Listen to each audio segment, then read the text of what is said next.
घर में धो ले कालीमुल्ला घर में धो लगे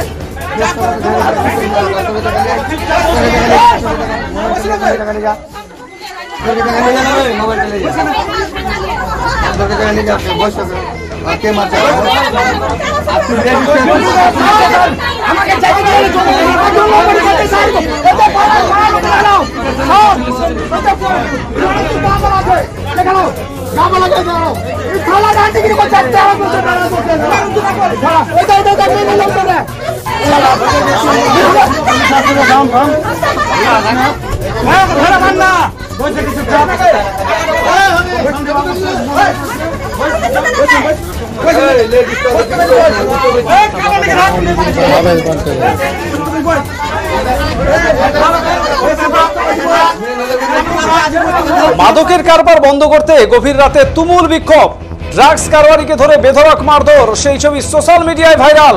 খবর পেয়ে পুলিশ গিয়ে পরিস্থিতি সামাল দিয়ে ড্রাগস কারবারি সহ আরো দুজনকে আটক করে। এলাকায় মাদকের কারবার বন্ধ করতে হবে দাবি এলাকাবাসীর। ঘটনাটি ঘটেছে মালদহের হরিশ্চন্দ্রপুর থানার বাইসা এলাকায়।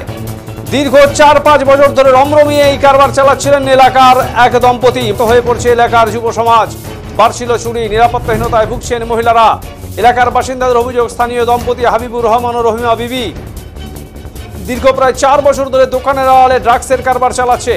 রমরমিয়ে গভীর রাত পর্যন্ত চলছে ব্যবসা, বিপথে যাচ্ছে যুব সমাজ। বাড়িতে শান্তিতে থাকতে পারছেন না এলাকার মহিলারা। বাড়ির গবাদি পশু, সাবমার্সিবল পাম্প থেকে শুরু করে বিভিন্ন জিনিস চুরির ঘটনা ঘটছে। কিন্তু এই দম্পতিকে এলাকার মানুষ কারবার বন্ধ করার কথা বলতে গেলে পাল্টা তারা মারতে উদ্যত হচ্ছে, হুমকি দিচ্ছে। ড্রাগস কারবারি হাবিবুরকে এক স্থানীয় এই কারবার বন্ধ করা নিয়ে প্রতিবাদ করেন, তারপর তাকে মারতে যায় হাবিবুর। সেই সময় এলাকার ক্ষিপ্ত জনতা হাবিবুরকে বেধড়ক মারধর করে, তার দোকানের শাটার ভাঙতে উদ্যত হয়। ঘটনাস্থলে পৌঁছায় হরিশ্চন্দ্রপুর থানার পুলিশ। তারা হাবিবুর সহ আরো 2 যুবককে আটক করে নিয়ে যায়।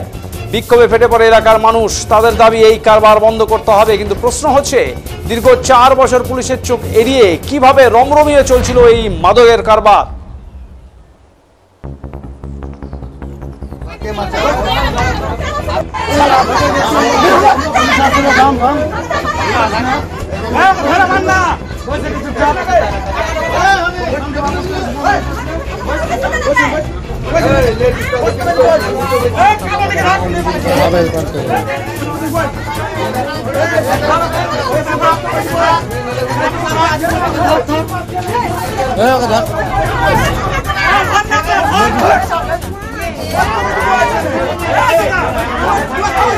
घर में धो ले कालीमुल्ला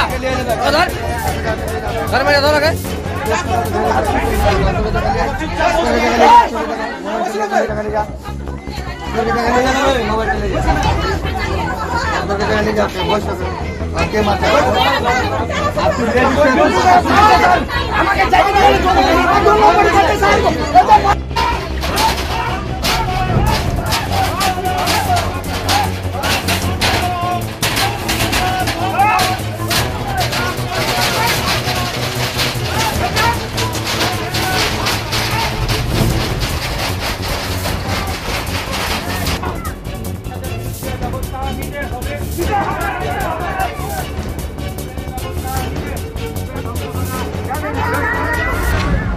খুব কেন করতে হলো এখানে এইভাবে? কি করবো, তো এখানে ড্রাগস বিক্রি করছে, আমাদের তো ছাগল চুরি হচ্ছে, আজকে মোটরটা লাগাইছি চুরি হয়ে গেল। এত বাচ্চাগুলো যে মানুষ করছি, তো মানুষ করতে পারবো? ওই যে এখানে ড্রাগস বিক্রি করবে, তো কিভাবে আমরা চলবো? বাড়ির পাশে এখানে বাড়ির পঞ্জরে বাড়ি, রাত 12টা অবধি এখানে এসে লোকজন সব সময় বসে থাকছে, আমরা ঘুমাতে পারছি না। যখনই বের হচ্ছি দেখছি 5টা 10টা সব সময় জেন্টস এখানে ওই চারাস খাচ্ছে, বসে আছে। কি করে থাকবো এখানে? বিক্রি করছে, দুজনেই বিক্রি করছে, স্বামী স্ত্রী, রহিমা বিবি আর রহিমা বিবি। আজকে কি হলো, একবার দুপুরে ওকে বললো কি যে এরকম আমাদের ছাগল চুরি হচ্ছে, এরকম মোটরটা চুরি হয়ে গেলো, তুমি এখানে এগুলা বিক্রি করিও না, ভালোভাবে বাচ্চাগুলোকে মানুষ করতে হবে। তো বলছে কি যে কি করে নিবি আমি বিক্রি করব। তারপরে ফের আর একবার দেখছি কি যে 5টার সময় ফের 10টা এসে এখানে দাঁড়িয়ে আছে। ওই জন্য তো ওর সাথে কথা বলতে যাচ্ছে, তো ওই ফের মারধর করার জন্য তেরে চলে আসছে, মারধর হলো চলে আসতে নিয়ে গ্রামবাসী মিলিয়ে একসাথে হয়ে ওকে তো মারাতে পাইনি, আমরা পুলিশকে খবর জানাইছি, ওকে মারেনি। তারপরে তখন পুলিশ এলো উঠিয়ে। তো আপনারা চাইছেন কি এখন? এখন আমরা চাইছি কি এটা বন্ধ করব। এখানে খুব কেন করতে হলো এখানে এইভাবে?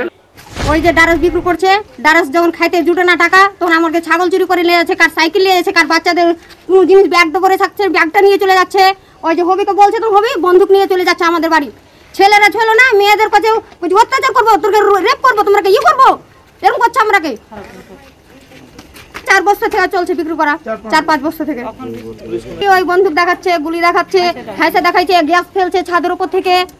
আমার শ্বশুরে বলতে গেলে আমার শ্বশুরে হাতটা কেটে দিলে। এই 1 মাস হলো খাসির জন্য আমি 4 দিন ভর আমার স্বামী অত্যাচার করলো আমাকে, ওর জন্য খাসি আমার 4টা চুরি হলো। কেন অত্যাচার শুরু বললে আমি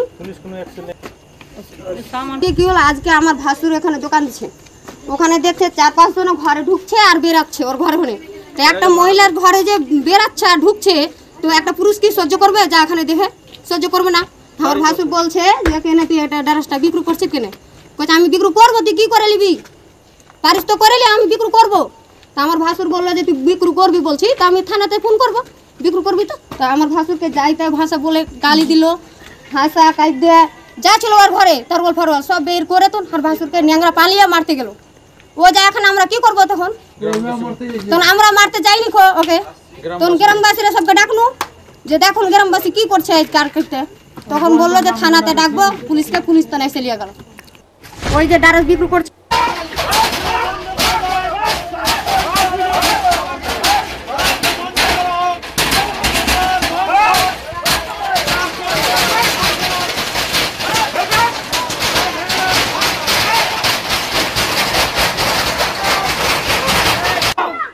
মাফিয়াদের বিরুদ্ধে ব্যবস্থা নিতে হবে, মাফিয়াদের বিরুদ্ধে ব্যবস্থা নিতে হবে, মাফিয়াদের বিরুদ্ধে ব্যবস্থা নিতে হবে, মাফিয়াদের বিরুদ্ধে ব্যবস্থা নিতে হবে।